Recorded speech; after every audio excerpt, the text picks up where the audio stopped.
For my CCE of January 2016, I chose to travel to Tucson, Arizona and study immigration issues along the border.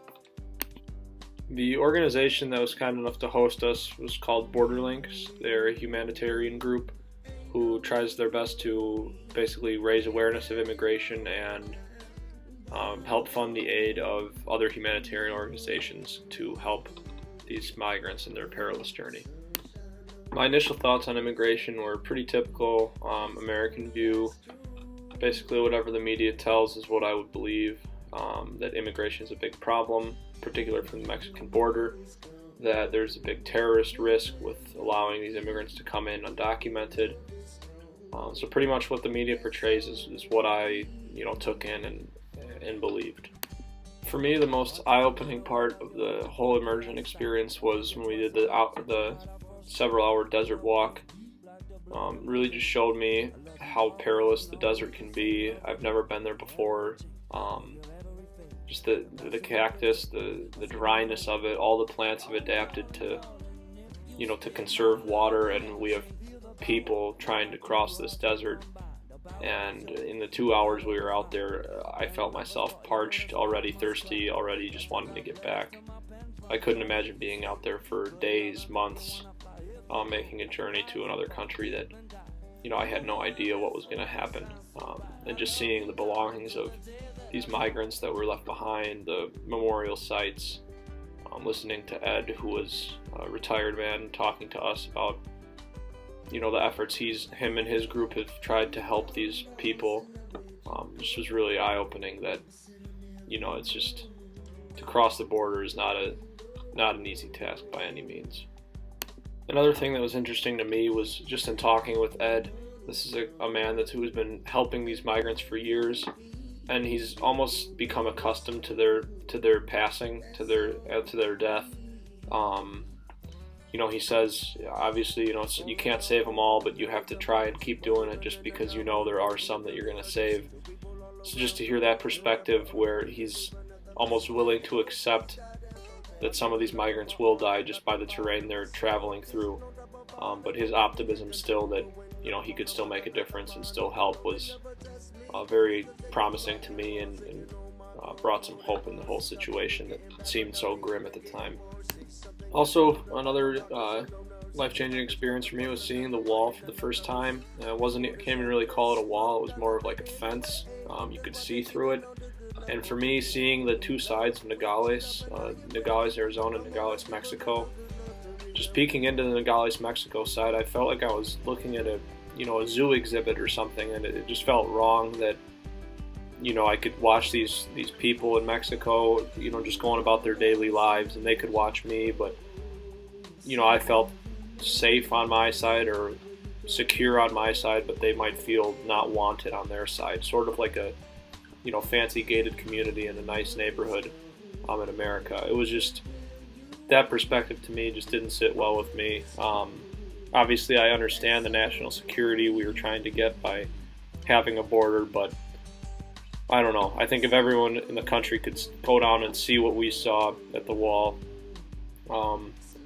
I think they might think a little bit differently or try and think of different ways to secure our borders. I think one thing that the Border Links experience really helped me to understand or have a different perspective on culture, or at least the culture in Arizona and with these Mexican migrants, is that family really means a lot to them. I think here in America, out in the Midwest, or these areas far removed from the Mexican culture, we're so ready to put our parents in a nursing home and move away from home and leave our past behind. But I think one thing that I realized listening to an aspiring engineer like Dario talk is that his main goal is to be able to provide for his family, his parents, what they were able to provide for him. So there's a great sense of family pride and family values that I think in America some of us lose touch with, and just hearing that aspect of the lengths these immigrants will go through to reach their family, to be reunited with them, was very eye-opening and hard to grasp at first, but the more you kept hearing it, the more it stuck and the more it resonated. So to me, that was a big takeaway that I don't think these migrants view coming to America illegally or undocumented. I don't think that really registers with them. I think they're masked by this desire to be with their family, that they really don't think of the legal aspect or our American cultural views on them. They're just concerned about being with their family because that's what's important to them. In terms of my overall opinion or viewpoint on immigration changing, I'd say it's stayed relatively the same, that there's a big economic risk we as Americans would take by assuming all these migrants. Ideally, that's what we'd like to be able to do. I think one thing we should do is rethink our current border control policies, because the amount of money I've learned we're spending and still the amount of migrants coming over, the amount of undocumented citizens existing in our country, our system isn't working and it needs to change. So I think one thing I will say that has changed for me is just the way I read the news, the way I watch TV, the way I listen to presidential candidates talk about what they're going to do or their grand ideas.